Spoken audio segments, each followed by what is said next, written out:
Assalamualaikum warahmatullahi wabarakatuh. Perkenalkan, nama saya Diana Eka Cahyani. Saya dari kelompok 4. Di sini saya akan menjelaskan makalah kami yang berjudul Asuransi dalam Tinjauan Hukum Islam, Hukum Bisnis Investasi Syariah.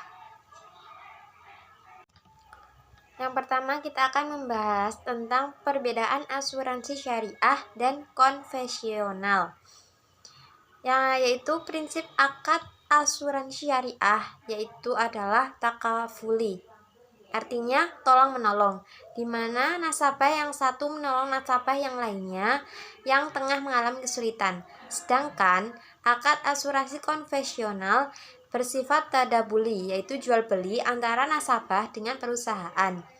Dana yang terkumpul dari nasabah perusahaan asuransi syariah premi diinvestasikan berdasarkan syariah dengan sistem bagi hasil, yaitu mudharabah. Sedangkan pada asuransi konvensional, investasi dari dana dilakukan pada sembarang sektor dengan sistem bunga. Dari pembahasan di atas dapat disimpulkan bahwa letak perbedaan antara asuransi syariah dan asuransi konvensional adalah bagaimana resiko itu dikelola dan ditanggung. Dalam pengelolaan dan penanggungan resiko, asuransi syariah tidak memperbolehkan adanya gharar atau maisir. Dalam investasi atau manajemen dana tidak diperkenankan adanya riba. Ketiga larangan ini, gharar, maisir, dan riba, adalah area yang harus dihindari dalam praktik asuransi syariah dan yang menjadi pembeda utama dengan asuransi konvensional. Perbedaan asuransi Islam dan asuransi konvensional dikaji dalam 3 bagian, yaitu perbedaan konsep fundamental, perbedaan pengelolaan resiko, dan perbedaan prinsip-prinsip. Selanjutnya yaitu jenis-jenis asuransi. Jenis-jenis asuransi yang ada di Indonesia meliputi 1. Asuransi jiwa, 2. Asuransi kesehatan, 3. Asuransi kendaraan, 4. Asuransi kepemilikan rumah dan properti, 5. Asuransi pendidikan, 6. Asuransi bisnis, 7. Asuransi umum. Asuransi umum ini dapat diklasifikasikan menjadi beberapa jenis. Yang pertama yaitu jaminan sosial, yang kedua yaitu asuransi sukarela. Selanjutnya yang ke-8 yaitu asuransi kredit, yang ke-9 asuransi kelautan, dan yang ke-10 asuransi perjalanan. Selanjutnya yaitu dasar hukum asuransi. Sistem hukum di Indonesia berasal dari hukum perdata yang dibawa oleh pemerintah Kerajaan Belanda ke Indonesia pada masa penjajahan. Hukum perdata tersebut dapat ditelusuri akarnya ke hukum perdata Prancis sampai ke hukum Romawi. Keberadaan hukum asuransi di Indonesia berakar dari kodifikasi hukum perdata dan hukum dagang.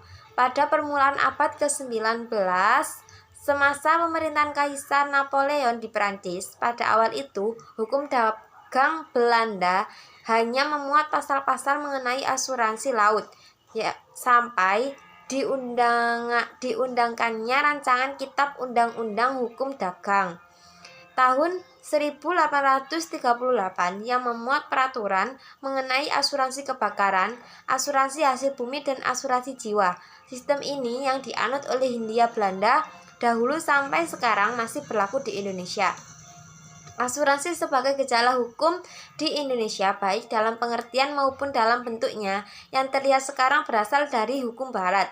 Pemerintah Belanda yang mengimpor asuransi sebagai bentuk hukum di Indonesia dengan cara mengundangkannya Burgerlijk, Wetboek dan Wetboek van Kolbandel dengan satu pengumuman pada tanggal 30 April 1847.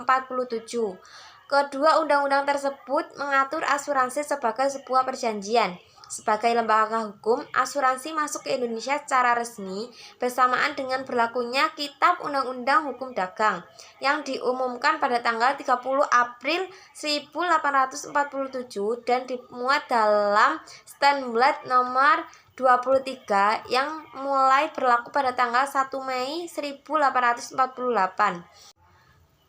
Pengaturan asuransi terdapat juga dalam KUH Perdata dalam buku 2 bab keempat tentang persetujuan untung-untungan pada pasal 1774 yang berbunyi, suatu persetujuan untung-untungan adalah suatu perbuatan yang hasilnya mengenai untung ruginya, baik bagi semua pihak maupun bagi sementara pihak, bergantung pada suatu kejadian yang belum tentu demikian adalah persetujuan pertanggungjawaban di dalam KUHD yang tersebar pada 1 buku 1 bab 9 mengatur tentang pertanggungan pada umumnya.